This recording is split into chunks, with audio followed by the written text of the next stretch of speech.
Bentornati sul canale di Anime dal Mondo, io sono Alex e oggi parliamo di colori per aerografo e andiamo a vedere come diluirli.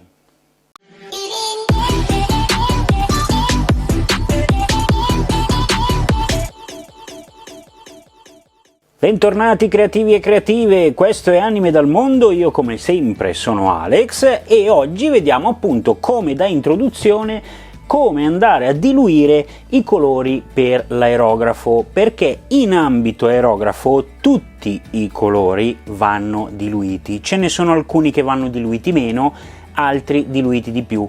I colori per aerografo, come ad esempio quelli che uso io, i Model Air della Vallejo, sono comunque da diluire, sono fatti appositamente per gli aerografi semplicemente perché hanno pigmenti molto più fini di quelli normali, degli acrilici normali.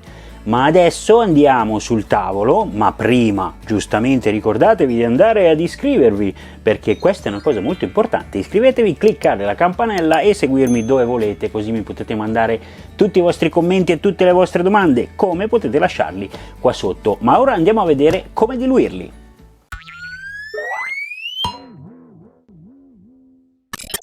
Qui a disposizione ho tutto il necessario.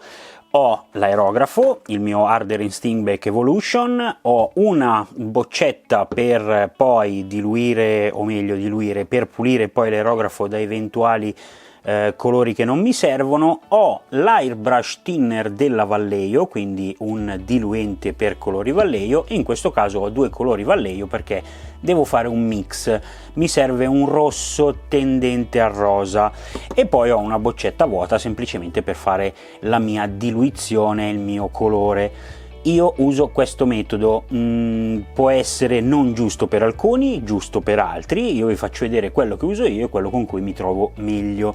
Ma andiamo subito al dunque, vi faccio vedere anche la diluizione, che cosa porta su. Intanto parte ovviamente il mio compressorino, che cosa porta sul foglio di carta, ok? Intanto andiamo a preparare il colore.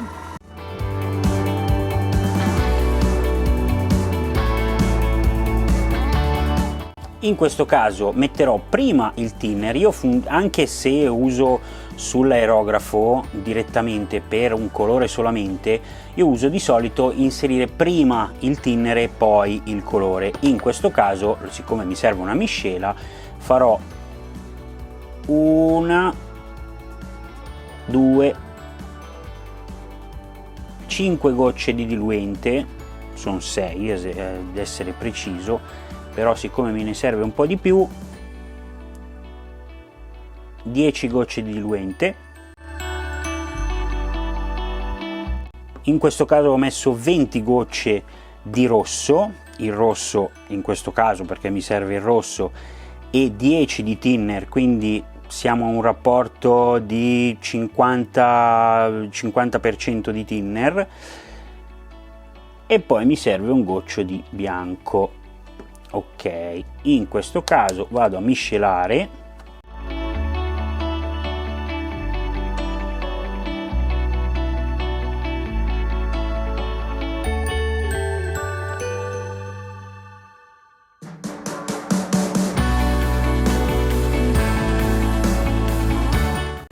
Ora mi preparo il pezzo che devo dipingere, lo vedrete in successivi video, ve lo dico prima, e questa boccetta, avendo il beccuccio, mi semplifica la vita.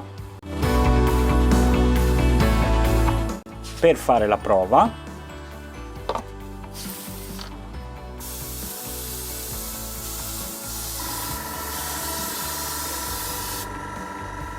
colore perfetto.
Bene, avete visto come faccio io a diluire i colori per l'aerografo. Se avete domande comunque fatemele qua sotto, non c'è nessun problema, io vi rispondo e ovviamente ci vediamo al prossimo video. Da Alex e Anime dal Mondo è tutto, ciao!